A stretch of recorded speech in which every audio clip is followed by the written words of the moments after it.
그래서 더더욱 이런 역량을 어필하는 사람들이 유니크해지고 경쟁력이 생기는 거예요.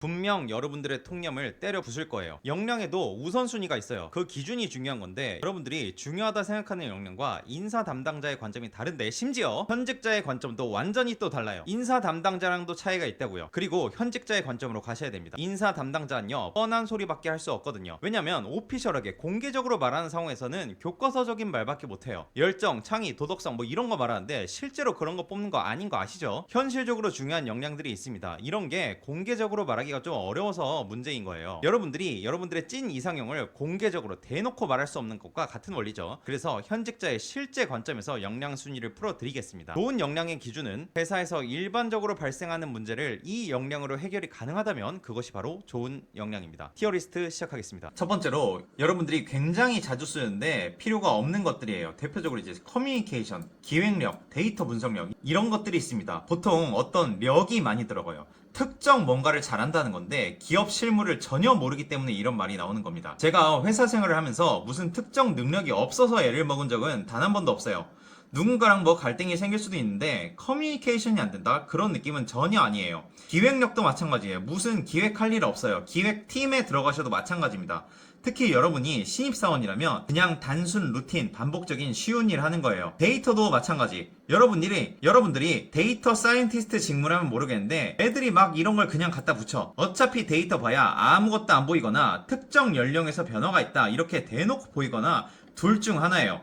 분석할 게 없어요. 그냥 기업들이 있어 보이려고 홍보 차원에서 고객의 데이터를 다각도로 분석하겠습니다 이렇게 말을 하는 거예요. 인사 담당자의 교과서적인 헛소리라고 보시면 됩니다. 특정 직무를 잘할 수 있다는 마케팅 역량 뭐 그런 것도 마찬가지예요. 재무 역량 뭐 다 마찬가지입니다. 기업 실무 관점에서 와닿는 것들이 없는 거는 이제 제가 C 준 거예요. B는 어쨌든 쓸모는 있는데 뭔가 애매한 애들이에요. 예를 들어 명확한 직무 스킬 이런 거, 특정 툴을 잘 다룬다. 예를 들어 금융 데이터 분석에서 SQL을 잘 다룬다거나 반도체 분야인데 베릴로그를 잘 다룬다거나 이런 명확한 스킬이 있는 경우예요.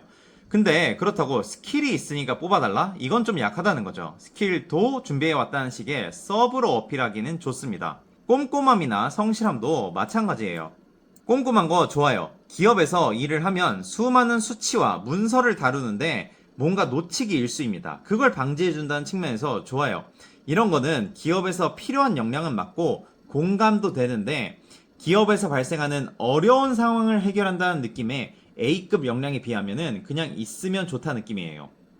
그럼 A급은 뭘까요? 여기부터는 적극적으로 쓰셔도 됩니다. 대표적인 게 바로 책임감이에요. 책임감을 보통 어떤 상황에 쓰나요? 사실 모든 역량 뒤에 부연 설명을 어떻게 하느냐에 따라 다를 수가 있어요, 의미가. 그런데 책임감은 보통 어떤 힘듦이 닥쳤을 때 내가 이 일에 대한 책임감이 있기 때문에 끝까지 잘 해내겠다 라는 의미로 보통 쓰이죠. 기업에서 일을 하면요, 진짜 책임감 없는 사람이 많아 보여요. 뭔가 내 일이 제대로 안 돌아가는데 그냥 모른 척하고 무시하고 숨기다가 터져버리는 그런 상황 생겨요. 주인의식도 비슷한 느낌이죠. 여러분이 예를 들어 고객 응대를 받아요. 너네 회사 진짜 별로야 이러면서 클레임을 하는데 속으로 뭐라고 생각하실 거예요? 뭐 쓰지 말든가 어차피 나 월급쟁이야 뭐 이렇게 생각할 거 아니겠어요? 이게 내 일이라는 개념이 없잖아요. 좀만 일이 어려워지면 대충 하게 되는 거예요. 다시 말하지만 역량이라고 할 수 있으려면 이걸로 어떤 어려운 상황을 해결할 수 있어야 합니다. 꼼꼼함은 업무에 도움은 되는데 그 정도는 아니라는 거고, 커뮤니케이션은 말을 엄청 잘해서 고객 달랠 수 있나요? 그런 거 안 되죠. 대체 말을 얼마나 잘한다고 그게 되겠어요? 끈기도 이제 마찬가지입니다. A급이에요. 다소 진부해 보일 수 있지만 결국 회사에서 그리고 팀에서 여러분들에게 원하는 건 좀 빡센 상황이 올 수 있어요. 그때 여러분들이 잘 버텨주는 겁니다. 끈기, 인내력 다 좋아요. 그렇다면은 S급은 뭘까요? 회사에서 일을 어떻게 하는지를 명확하게 알아야 S급을 말할 수 있어요. 회사는 두 집단으로 나뉩니다. 관리자와 일반 직원입니다. 회사는 관리자가 팀장, 부장이 여러분들에게 업무 지시를 하고 여러분은 그것을 이행하는 식으로 업무가 진행이 됩니다. 그리고 면접관도 팀장, 부장이죠. 즉 면접이란 팀장, 부장이 본인이 업무 지시하기 좋아 보이는 사람을 뽑는 거예요. 능력 있어서 보여서 뽑고 그런 게 아니라는 거죠. 내가 부리기 좋은 사람 뽑는 거라고요. 그럼 어떤 사람과 일을 하고 싶겠어요? 눈치, 예의 범절 이런 게 중요한 역량으로 꼽히는 거예요. 미리 경고를 해드리는데 여기부터 엄청 꼰대스러운 얘기가 나올 겁니다. 근데 40대 50대 꼰대 아저씨들이 면접관이라서 어쩔 수가 없어요. 잘 적용해서 합격하시길 바라겠습니다. 그들이 뭘 원하냐? 윗사람에게 깍듯하고 눈치 있게 해야 할 행동 알아서 척척 군대식 보수적으로 행동하고 이런 40대 50대 아저씨들의 꼰대적 규칙들 있잖아요. 그거를 잘 지켜주는 사람 원한다고요. 특히나 이런 부분들은요, 일반적으로 여러분들이 싫어해요. 여러분들이 싫어한다고요.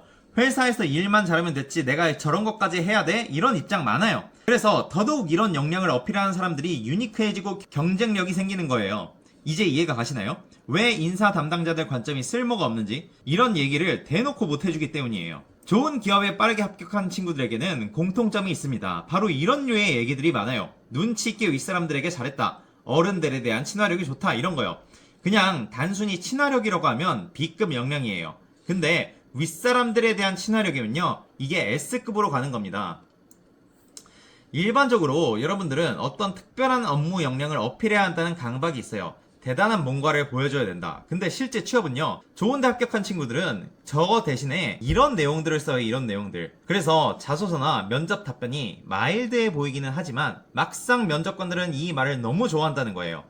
여러분들 40대 50대 아저씨들하고 잘 지내고 싶나요? 싫잖아요. 저도 마찬가지예요. 근데 대부분 그렇기 때문에 이런 역량들이 더 빛나는 거예요. 우리나라 직장 중에 가장 돈을 많이 준다는 증권사 프론트 직무에, 그것도 평균 연봉이 높기로 유명한 탑3 회사에 들어간 친구가 있거든요. 그 친구는 자소서 제목에 뭐라고 쓰는지 아시나요? 선배님들 구두라도 닦아도 좋으니 뽑아만 주신다면 열심히 하겠습니다. 이렇게 써놨어요. 너무 올드해 보이나요? 아니에요. 면접관은 자기가 부리기 좋은 사람 원한다고요. 시키면 한다, 이런 마인드 좋아하는 거예요. 근데 이건 태도긴 한데 단어로 표현이 안 되죠. 그럼 이렇게 하시면 됩니다. 예를 들어 능동성이 있다, 힘든 일을 알아서 찾아서 잘한다, 이러면 A티어인데 시키면 무조건 한다라는 능동적인 태도가 저의 장점입니다 라고 하면 이거 완전 얘기가 달라지는 거예요. 이러면 S급 되는 거예요. 저 같은 경우는 자기소개에 뭐라고 했을까요? 상사가 시키지 않아도 일을 척척 잘 해내는 자기 주도성이 있다가 저의 강점입니다 라고 얘기했어요. 마지막 할 말은 뭐 했을까요? 인턴 때 제가 엄청 빡세게 구르고 새벽까지 집에 가서 일하면서 제가 뭐든 할 수 있다는 자신감을 얻었습니다. 이게 제 마지막 멘트였어요. 이것도 시키만 해낸다는 측면에서 S급인 거죠. 또 하나 말하고 싶은 게 고객 관점. 여러분들 이거 엄청나게 쓰죠. 고객 관점. 이거 어디 들어갈까요? 이거 C급이에요. 회사 실무를 하는 입장에서 전혀 공감이 안 가요. 근데 이렇게 하면 어떨까요? 상사 관점. 상사 관점은요, S급이에요. 수많은 애들이 고객 관점 얘기하는데 여러분들이 니즈를 충족시켜줘야 되는 대상은요, 상사예요. 고객이 시킨 일 아니라 상사가 시킨 일을 하는 거라고요. 뭐든 상사 관점에서 봐야 해요. 고객 관점을 언급할 정도면 타인의 입장에서 봐야 한다는 걸 아는 친구들일 텐데 막상 본인 상사 입장에서 볼 생각은 못하는 게 아이러니죠. 고객한테 잘할 생각은 있으면서 상사한테 잘할 생각은 없는 거예요. 그럼 거꾸로 F는 뭘까요? S를 알면 F가 보여요. 말해봐야 오히려 마이너스인 게 F인데요. 바로 상사 관점에서 내가 부리기 어려운 사람의 특징이 바로 F입니다. 대표적으로 이제 자기주관 있죠. 이러면 자기주관 여러분들 되게 멋있어 보이나요? 자기주관 있으면 부리기가 어려워요. 리더십 멋있어 보이나요? 마찬가지입니다. 내가 부릴 사람 뽑는 건데 네 리더십이 뭐가 중요해? 틀을 깨는 이 느낌은요, 이것도 안 좋아요. 지멋대로 행동할 것 같잖아요. 만약에 그 기업의 인재상이 그리고 인사 담당자가 틀을 깨는 인재를 원한다고 하더라도 여러분들 이거 어필하면 안 되는 거예요. 모두가 노라고 할 때 예스라고 할 수 있는 자기 주관 있는 인재 이딴 말에 넘어가지 말라는 거예요. 설득력도 언뜻 보기에는 좋아 보일 수 있겠지만 이것도 별로예요. 그러니까 자기 주관이 강할 것 같잖아요. 대고객 업무를 직접 수행한다면 뭐 설득력, 영업에서는 쓰일 수 있겠지만 별로입니다. 남은 거 볼까요? 창의력, 틀을 깨는 거랑 좀 비슷해 보이고 회사는 그냥 시킨 일을 하는 거예요. 여러분들 창의성 필요 없습니다. 문제 해결력은요? 문제 해결력. 이게 중요한 거예요? 안 중요해요. 이거 C 주겠습니다. 어려운 문제를 해결하는 게 업무가 아니에요. 일이 그냥 많아서 힘든 거예요. 그리고 그걸 극복해야 할 뿐이지. 도전 정신은요, 이것도 뭐 좋아 보이나요? 인재상이 많아 보이니까. 마찬가지로 뭔가를 도전해야 되는 게 아니에요. 그냥 들어오는 거 버텨내는 거지. 그치만 뭔가 적극적으로 열심히 할 거는 같으니까 뭐 B나 뭐 C 줄 수 있을 것 같아요. 실행력은 어떤가요? 실행력도 도전 정신이랑 비슷하죠. 내가 뭔가를 막 실행 뭐 이렇게 하는 게 아니거든요. 근데 뭐 적극적으로 할 수 있을 것 같은데 도전 정신보다는 높게 준 게 도전은 진짜 아니고 실행력은 시키면 한다라는 느낌이 약간 있을 수 있어서 B 주겠습니다. 회복 탄력성 이건 어떤 거야? 지난 영상에서 설명했던 건데 이건 A급이에요. 어떤 어려운 일이 있더라도 금방 회복한다라는 의미잖아요. 그래서 좋은 거예요. 양보와 배려는 어떤가요? 이거 너무 좋죠.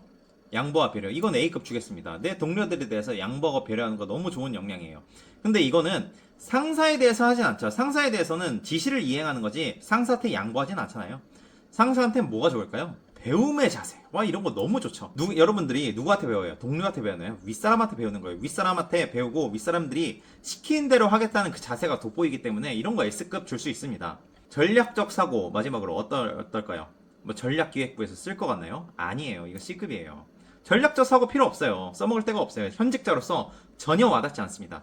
자, 여기까지 이제 티어리스트를 진행을 해봤고 명확한 기준들이 있었어요. S급은 여러분들을 직접 뽑을 상사가 좋아하는 거. A급은 회사의 힘든 일을 버텨내는 핵심 역량. B는 업무와는 관련이 있지만 핵심은 아닌 서브 역량이고요. C는 아예 설득이 안 되는 거. 그리고 F는 상사가 싫어하는 특징입니다. 시중에서 이런 식으로 절대 안 알려주지만 이렇게 해야 합격이 가능하시고 앞으로도 계속해서 알려지지 않은 팁들 위주로 말씀을 드리겠습니다. 감사합니다.